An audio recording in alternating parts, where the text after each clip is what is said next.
जय हिंद स्टूडेंट्स, आप सबका स्वागत है हमारे YouTube channel career point Nawada में। लगातार हम 2 चैप्टर को कवर कर लिए हैं। आज हम तीसरा चैप्टर में हैं। तीसरा चैप्टर जो है वो क्या है, वो है गुडविल, ख्याति। ठीक है, तो आप लोग बताइएगा जो 2 चैप्टर में कोई डाउट है, कोई दिक्कत है, नहीं है तो कोई बात नहीं, अगर है तो आप जरूर बताइएगा। ठीक है, गुडविल जो है हम सब लोग जानते हैं, गुडविल जो है एक बहुमूल्य संपत्ति है। बहुमूल्य संपत्ति है। ठीक है, बहुत बार पूछा गया है जो मूल्यवान होता है या अमूल्य होता है, तो ये बहुमूल्य है। बहुमूल्य का मतलब हुआ जिसका बहुत दाम होता है। अगर अच्छा आपने मार्केट में गुडविल बना लिया है तो आपका जो प्रॉफिट होगा क्या हो जाएगा, बताइए, बढ़ जाएगा, इंक्रीज हो जाएगा। आपका प्रॉफिट क्या होगा, इंक्रीज हो जाएगा, क्योंकि गुडविल जो होता है ना, अच्छा नाम से होता है। गुडविल जो होता है कैसे बनता है, अच्छा नाम से, गुड नेम से।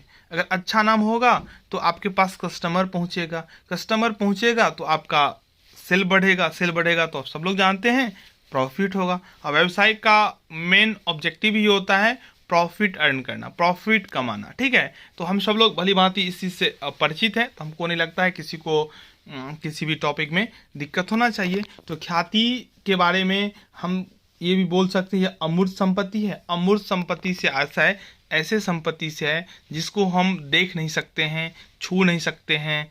ठीक है, बस हम इसको महसूस कर सकते हैं जो ये होता है। क्योंकि आप देख रहे होंगे जो एक समान पूंजी लगाकर, एक समान श्रम देकर एक कम कमाता है, एक अधिक कमाता है। जो अधिक कमा रहा है इसका मतलब हुआ उनका गुडविल जो है अच्छा है। तो जिसका गुडविल अच्छा होगा उसका प्रॉफिट बढ़ जाएगा। इसलिए गुडविल जो है अमूर्त संपत्ति है, मूल्यवान तो है ही, गुडविल को बेचा भी जा सकता है। ठीक है, अस्थाई संपत्ति है। ये अस्थाई संपत्ति ही मूर्त अमूर्त होता है, ये समझ लीजिएगा। अस्थाई संपत्ति जो होता है वही मूर्त या अमूर्त होता है। ठीक है, चलिए, तो ऑब्जेक्टिव में आएगा तो आप देख लीजिएगा। आगे है एक संपत्ति जो कृत्रिम नहीं है। एक ऐसा संपत्ति है जो कृत्रिम नहीं है लेकिन अमूर्त प्रकृति की है, जिसका वसूली मूल्य होता है, क्या कहलाता है, तो ख्याति होता है। अधिलाभ का मतलब, एक टर्म इसमें आता है अधिलाभ। अधिलाभ का मतलब क्या होता है, तो अधिलाभ का मतलब होता है सामान्य लाभ से अधिक लाभ। देखिए नाम में ही लिखा हुआ है अधि, अधि मतलब अधिक, और अधिक क्या, लाभ। तो सामान्य लाभ जो अभी हम बताए हैं, जो कोई व्यक्ति इतना ही पैसा लगाया है। ठीक है, कोई व्यक्ति 5 लाख लगाया। मैं 2 भाई का ही उदाहरण लेता हूँ। दोनों भाई ने 5-5 लाख रुपया से व्यवसाय अलग अलग प्रारंभ किया। एक का इनकम हो गया 1 लाख। ठीक है, लाभ हो गया 1 लाख। एक का लाभ हो गया कितना, 40,000। तो दोनों में डिफरेंस है कि नहीं है? दोनों का जो डिफरेंस है ना, ये गुडविल का ही डिफरेंस है। एक का नाम अच्छा होगा, उनका व्यवहार अच्छा होगा, तो उनका प्रॉफिट हो गया 1 लाख। कस्टमर यहाँ पहुँच रहा है या नहीं पहुँच रहा है, तो यही होता है अधिलाभ। अधिलाभ मतलब होता है एक्स्ट्रा लाभ। ठीक है, तो अधिलाभ को हम ऐसे भी लिख सकते हैं actual average profit minus normal profit. यानी कि आपका जो प्रॉफिट है उसमें से नॉर्मल प्रॉफिट को हटा दीजिए। कोई व्यक्ति अगर उतना पैसा लगाकर 40,000 कमा रहा है, आपने 1 लाख कमाया, इसका मतलब ये हो गया आपका प्रॉफिट, ये हो गया average profit, sorry normal profit, ऐसा होना चाहिए। दोनों का डिफरेंस कितना आया, 60। यही हो गया अधिलाभ, सुपर प्रॉफिट। ठीक है, चलिए, तो अधिलाभ विधि से, सुपर प्रॉफिट मेथड से हम गुडविल निकालते हैं। गुडविल निकालने का 3 तरीका है। गुडविल निकालने कितना तरीका है, 3 तरीका। पहला तरीका एवरेज प्रॉफिट मेथड, सब लोग जानते हैं। एवरेज प्रॉफिट मेथड बहुत आसान तरीका है। इसमें क्या किया जाता है, तो सबसे पहले टोटल प्रॉफिट निकालकर उसको ईयर से भाग देकर क्रय किए गए वर्षों की संख्या से क्या करते हैं, गुना करते हैं, तो गुडविल आ जाता है। ठीक है, बहुत इजी है, समझ गए होंगे। आगे दूसरा तरीका है, वो है सुपर प्रॉफिट मेथड। ठीक है, इसमें क्या करते हैं, सबसे पहले हम निकालते हैं सुपर प्रॉफिट। सबसे पहले क्या निकालते हैं, सुपर प्रॉफिट। सुपर प्रॉफिट कैसे निकालते हैं, अभी आपको हम बताए हैं। Actual average profit, actual average profit में से हम घटा देते हैं किसको, नॉर्मल प्रॉफिट को। नॉर्मल प्रॉफिट को हमने क्या किया, घटा दिया, सुपर प्रॉफिट आ गया। और तब गुडविल हम निकालेंगे, तो गुडविल हो जाएगा सुपर प्रॉफिट गुने नंबर ऑफ ईयर्स परचेज। तो इससे आएगा गुडविल, किस मेथड से, सुपर प्रॉफिट मेथड से। तीसरा जो मेथड है वो है कैपिटलाइजेशन मेथड। ठीक है, चलिए इसमें क्या किया जाता है, सबसे पहले capitalise value of the business निकाला जाता है। क्या है, capitalise value of the business, वो निकाल लेते हैं, उसमें से घटा देते हैं। ठीक है, कैपिटल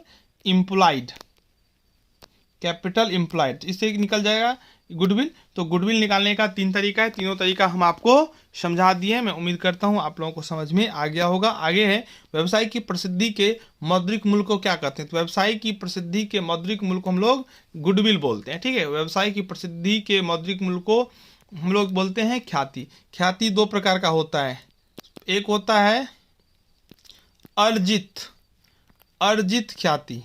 अर्जित ख्याति का मतलब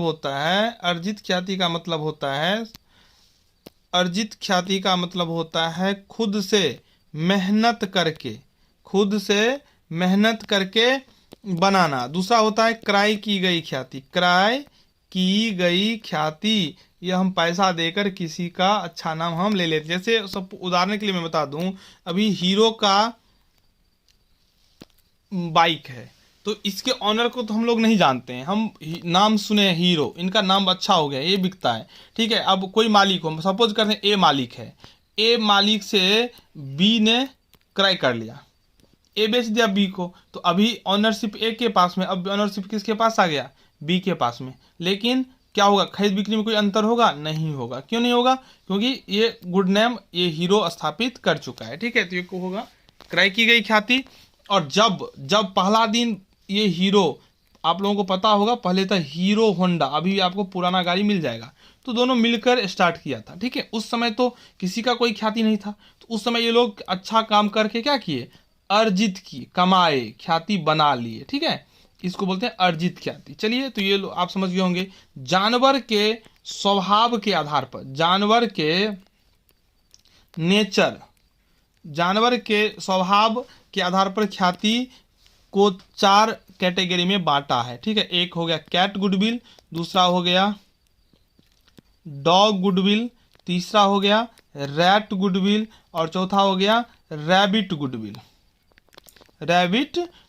कैट गुडविल जो होता है वो ज़्यादा महंगा होता है। अगर कैट नेचर का कोई ख्याति है तो उसका दाम जो है ज़्यादा हो जाएगा। क्यों ज़्यादा दाम हो जाएगा, क्योंकि बिल्ली जो है घर के आसपास ही रहती है, मालिक कहीं भी चला जाए लेकिन बिल्ली नहीं जगह छोड़ती है, तो कस्टमर यहाँ पे टिका रहेगा। डॉग ये मालिक से प्रेम करता है, मालिक के प्रति वफादार होता है, अगर मालिक भाग जाएगा तो ये भी मालिक के साथ भाग जाएगा। मतलब कस्टमर किसी दुकानदार से जुड़ा हुआ है, अगर दुकानदार जाएगा तो वो कस्टमर भी चला जाएगा। ठीक है, रैट अपने फायदे के लिए और रैबिट अपने फायदे के लिए रहता है। ठीक है, फायदा मिला तो ठीक है, नहीं तो निकल गया। यानी कि कस्टमर को आप फायदा दे रहे हैं तो आएगा, आप फायदा देना बंद करेंगे तो भाग जाएगा। तो यही हुआ नेचर। ठीक है, तो गुडविल में इतना ही है। गुडविल को प्रभावित करने वाले कारक ये सब भी है, तो गुडविल में इतना काफ़ी है। ठीक है, मिलते हैं फिर नेक्स्ट चैप्टर में, नेक्स्ट वीडियो के साथ। आप लोगों को अच्छा लगा हो तो ज़रूर चैनल को सब्सक्राइब, वीडियो को लाइक कीजिएगा। धन्यवाद।